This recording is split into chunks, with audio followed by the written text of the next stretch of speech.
Sonia madam अंदर रखना ये सब। जी। ये तो इतना ज्यादा है। कल तो मामा ने इतना नहीं दिया था।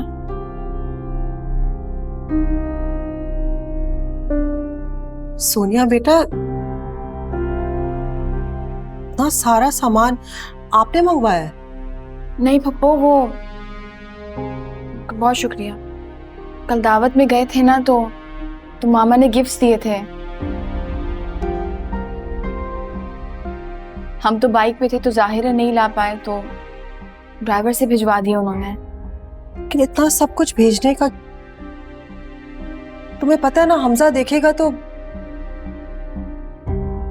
पप्पू आपको भी ये लग रहा है ना कि मैंने मामा से फरमाइश की है?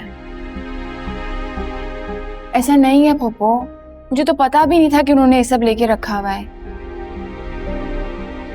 उन्होंने खुद से पहले से लेके रखा हुआ था। मैं मना करती उनका दिल टूट जाता।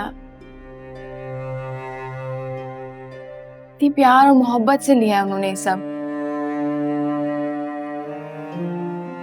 ऐसी बात है तो फोन करके शुक्रिया अदा कर लो। माँ की खुशी का ख्याल तो रखना होता है और दिल नहीं तोड़ना। लेकिन तुम जानती हो ना कि हमजा का मिजाज कुछ और है। वो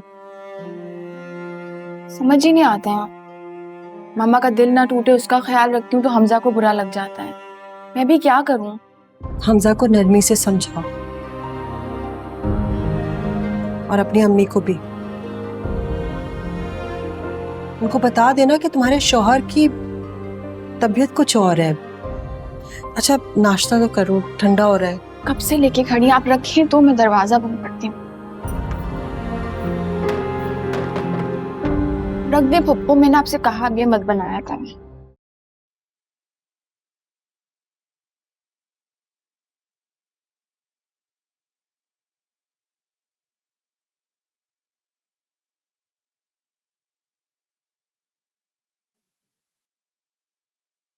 चाय की क्या जरूरत थी?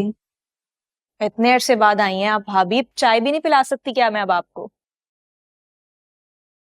घर के सारे काम छोड़कर आई हूँ, बस थोड़ी देर के लिए आई हूँ। अरे भाभी, ज्यादा जरूरी बात थी आप मुझे बुला लेती, मैं आ जाती आपके घर। सिद्रा, जुगनू ने आजकल में तुमसे कोई बात की है क्या? नहीं भाभी, मेरी तो जुगनू से बात ही नहीं हुई। सच पूछें तो वो भाई की शादी की तैयारियां चल रही हैं ना घर में, बस उसी में मसरूफ हूँ।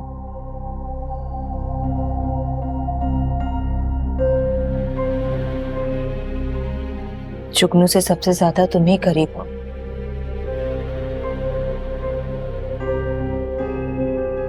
उसके दिल में क्या कुछ चल रहा है कि तुमसे बेहतर कोई नहीं जान सकता, है ना? क्या हुआ है भाभी, सब खैरियत तो है? कुछ किया है क्या जुगनू ने?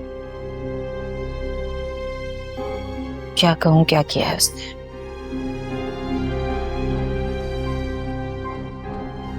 सबको उलझा कर रख दिया है। आप तो मुझे बहुत परेशान लग रही हैं।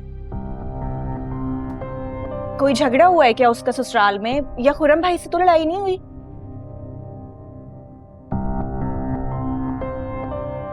बज़ाहिर तो यही लगता है कि वो बिल्कुल ठीक है अपने ससुराल में खुर्रम के साथ।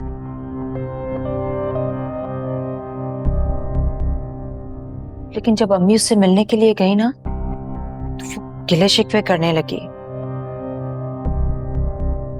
कहने लगी कि वो घुट घुट के जी रही है वहां, और अम्मी को ऐसा लगता है कि जैसे उसके साथ ज्यादती मेरी वजह से हो रही है, क्योंकि ये रिश्ता मैंने करवाया। मुझे तो ऐसा लग रहा है कि मैं तो ये रिश्ता करवा के ही फंस गई हूँ। समझ नहीं आ रहा क्या करूं। अच्छा आप परेशान मत हो भाभी, आप मुझे बताएं कि मैं क्या कर सकती हूँ आपके लिए, जुगनू के लिए। जब भी वो यहाँ आती है बहाने बना बना कर हमजा के घर जाती है। फरहान की सख्ती करने पर घर छोड़कर चली गई। और उससे भी ज्यादा बात वो हमजा के साथ अपने ससुराल गई। मुझे तो समझ में नहीं आ रहा वो ऐसा क्यों कर रही है, क्या कर रही है, वो उसे समझाओ, उसे समझाओ कैसे नहीं करे। हो सकता है वो तुम्हारी बात रख ले। सित्रा, उसे प्लीज बोलो कि कम से कम अम्मी को मुतमईन कर दे, वो मुझसे बहुत नाराज है। बल्कि अम्मी तो जुगनू और खुर्रम की अलहदगी पर तुली हुई हैं। क्या?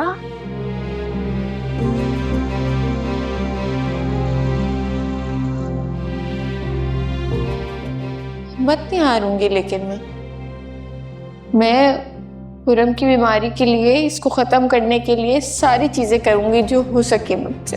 इतना प्यार करने लगी हो तुम खुर्रम भाई से? हर बीवी करती है अपने शौहर से।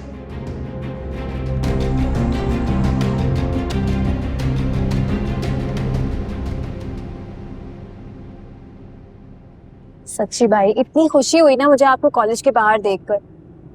वैन वाला ना पूरे शहर में घुमाकर फिर घर छोड़ता है इतनी गर्मी। थैंक यू भाई।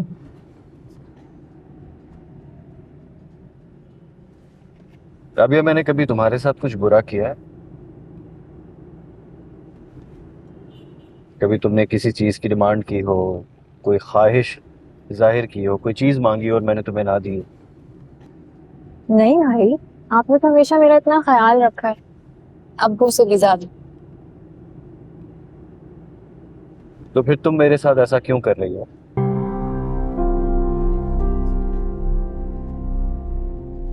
क्या किया है मैंने भाई?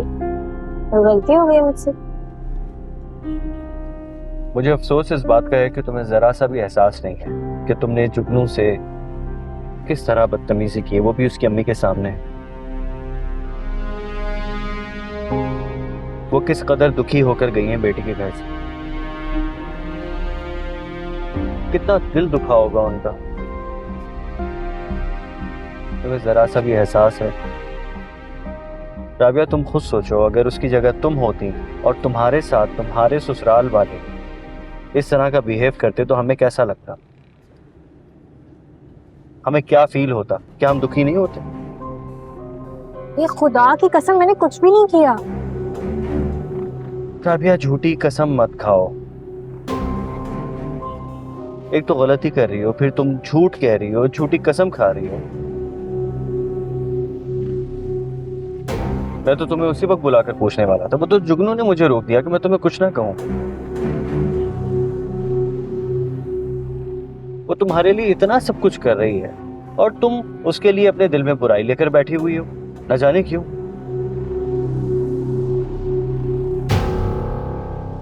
राबिया, मैं आइंदा इस तरह की कोई बात ना सुनो तुम्हारी तरफ से, प्लीज।